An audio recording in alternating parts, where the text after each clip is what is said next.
Hi friends, అందరికీ నమస్కారం. Welcome to my channel.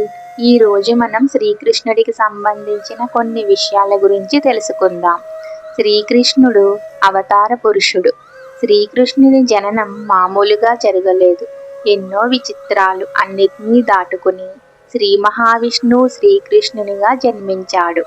అసలు శ్రీకృష్ణుని జనన సమయంలో ఏం జరిగింది? శ్రీ మహావిష్ణువు భూమి మీద శ్రీకృష్ణుడిగా ఎందుకు జన్మించాడు అనేది ఈ వీడియోలో మనం తెలుసుకుందాం.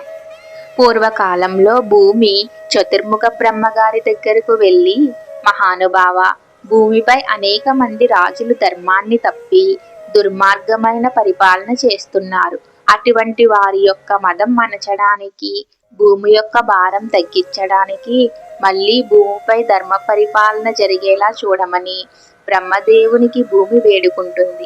అప్పుడు సృష్టికర్త అయిన బ్రహ్మ ఒక్కసారి కళ్ళు మూసుకొని ఆలోచించి వెంటనే కళ్ళు తెరిచి భూదేవితో ఇలా అన్నారు: భూమి, నువ్వు ఏమీ బెంగపడకు. త్వరలో శ్రీ మహావిష్ణువు శ్రీకృష్ణుని అవతారంలో భూమిపై జన్మించనున్నారు. స్వామి జన్మించిన సమయం నుండే, అంటే కళ్ళు తెరవక ముందు నుంచే రాక్షస సంహారం ప్రారంభిస్తారు. దీనివల్ల భూమిపై ఉండే రాక్షసులు, దుర్మార్గులు, అధర్మం చేసేవాళ్ళు చాలా మంది చనిపోతారు. దీనివల్ల నీకు భారం తగ్గుతుంది అని భూమికి చెప్పారు చతుర్ముఖ బ్రహ్మ. ఇలా చెప్పగానే భూమి చాలా సంతోషించింది.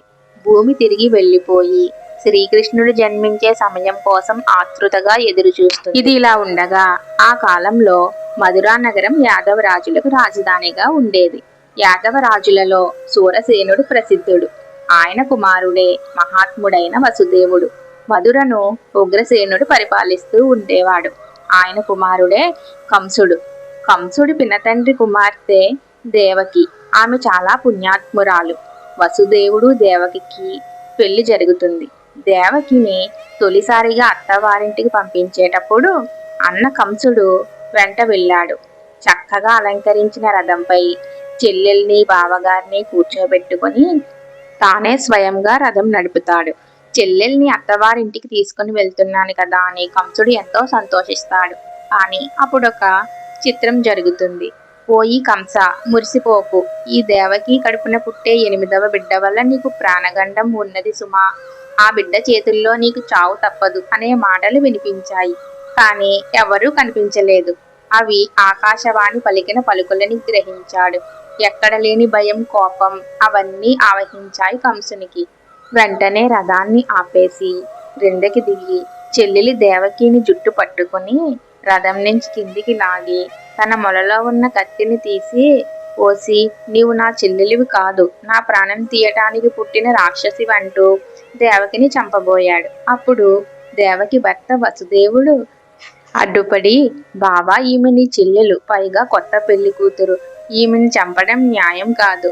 మాకు పుట్టిన పిల్లల్ని తీసుకొచ్చి నీకు అప్పగిస్తాను అని కంసుడికి మాట ఇస్తాడు.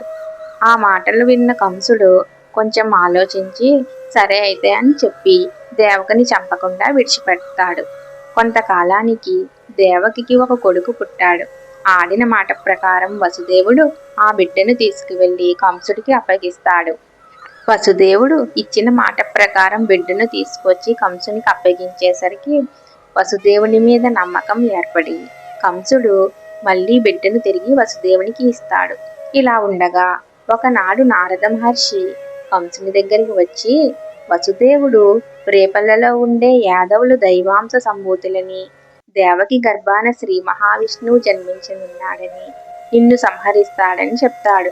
అది వినగానే కంసునికి మళ్ళీ క్రోధం చెలరేగి దేవకికి పుట్టిన మొదటి బిడ్డను చంపేస్తాడు. దేవకి వసుదేవుల కాళ్లకు, చేతులకు సంకెళ్ళు వేసి చెరసాలలో ఉంచుతాడు. కారాగృహం చుట్టూ భటులను కాపలా పెడతాడు. చెరసాలలో ఉన్న దేవకి వసుదేవులకు ప్రతి సంవత్సరము సంతానం కలుగుతుంది. ఆ బిడ్డలందరినీ కంసుడు నిర్దాక్షిణ్యంగా సంహరిస్తూ వచ్చాడు. ఆ విధంగా దేవకి బిడ్డలు 6గురును కంసుని పొట్టన పెట్టుకుంటాడు. 7వసారి దేవకి గర్భం ధరించింది. భగవంతుని సంకల్పం వల్ల ఆదిశేషుడు ఆమె గర్భంలో ప్రవేశించాడు. అయితే భగవంతుని ఆదేశానుసారం యోగమాయ దేవకి గర్భంలో ఉన్న ఆదిశేషుని తేజస్సును ఆకర్షించి దాన్ని నందగోకులంలో ఉన్న రోహిణి గర్భంలో ప్రవేశపెట్టింది. రోహిణి వసుదేవుడి రెండో భార్య. దుర్మార్గుడైన కంసుడికి భయపడి రోహిణి ఇంకా చాలా మంది యాదవులు రేపల్లెలో ఉంటున్నారు.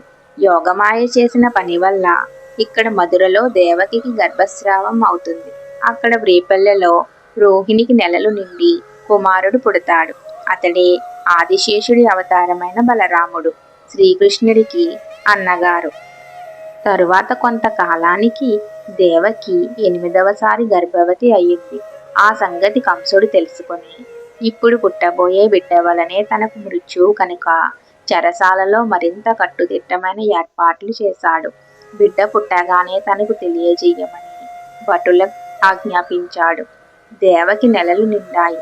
శ్రావణ మాసంలో బహుళ అష్టమి రోహిణి నక్షత్రయుక్త వృషభ లగ్నంలో దేవకి శ్రీకృష్ణుడికి జన్మనిచ్చింది. అది అర్ధరాత్రి. విష్ణుమూర్తి దేవకి గర్భాన శ్రీకృష్ణుడుగా అవతరించగానే పూలవాన కురిసింది. కృష్ణుడు 4 చేతులతో శంఖ చక్రాది ఆయుధాలతో సకల శుభ లక్షణాలతో అవతరించాడు. దివ్య తేజస్సు వెదజిల్లుతూ శిశువు రూపంలో ఉన్న భగవంతుణ్ణి చూసి దేవకీ వసుదేవులు చేతులెత్తి మ్రొక్కారు. అప్పుడు భగవానుడు ఆ పసిబిడ్డ రూపంలో వారితో మాట్లాడుతూ, కంసుడు నన్ను చంపేస్తాడని మీరు భయపడకండి అని పలుకుతూ వాళ్లకు చెప్పవలసిందంతా చెప్పి మళ్ళీ మామూలు బిడ్డగా మారిపోయాడు. భగవంతుని మహిమ వలన వసుదేవుడి సంకెళ్ళు విడిపోయాయి. చెరసాల తలుపులు వాటంతట అవే తెరుచుకున్నాయి. కాపలా వాళ్ళు గాఢ నిద్రలోకి వెళ్ళిపోయారు. అప్పుడు వసుదేవుడు కృష్ణుని బుట్టలో పడుకోబెట్టి నెత్తిన పెట్టుకొని బయలుదేరాడు. కుండపోతగా వర్షం కురుస్తుంది. ఆదిశేషుడు పడగలు విప్పి గొడుగు పట్టాడు. యమునా నది 2 పాయలుగా చీలి వసుదేవుడికి దారి ఇచ్చింది. ఆయన యమునా నదిని దాటి రేపల్లె చేరుకున్నాడు. అక్కడ నందుని భార్య యశోద ఆడబిడ్డను ప్రసవించి ఉన్నది. వసుదేవుడు కృష్ణుణ్ణి యశోద పక్కన పడుకోబెట్టి ఆమె పక్కన ఉన్న ఆడపిల్లను తీసుకుని మళ్ళీ నదిని దాటి మధురానగరం చేరుకొని చెరసాలలోకి వెళ్ళిపోతాడు. మళ్ళీ చెరసాల తలుపులు మూసుకుంటాయి. వసుదేవుడికి కాళ్ళకి చేతులకి సంకెళ్ళు వాటంతట అవే బిగుసుకుంటాయి. ఈ సంగతి ఇక్కడ మధురానగరంలో కానీ అక్కడి రేపల్లెలో కానీ ఎవ్వరికీ తెలియదు. ఇక్కడ కారాగృహంలో ఆడపిల్ల ఏడుపు విని కావలి వాళ్ళు నిద్రలేచి పరుగున వెళ్ళి దేవకి కన్నది ఆడపిల్లనని కంసునికి చెబుతారు.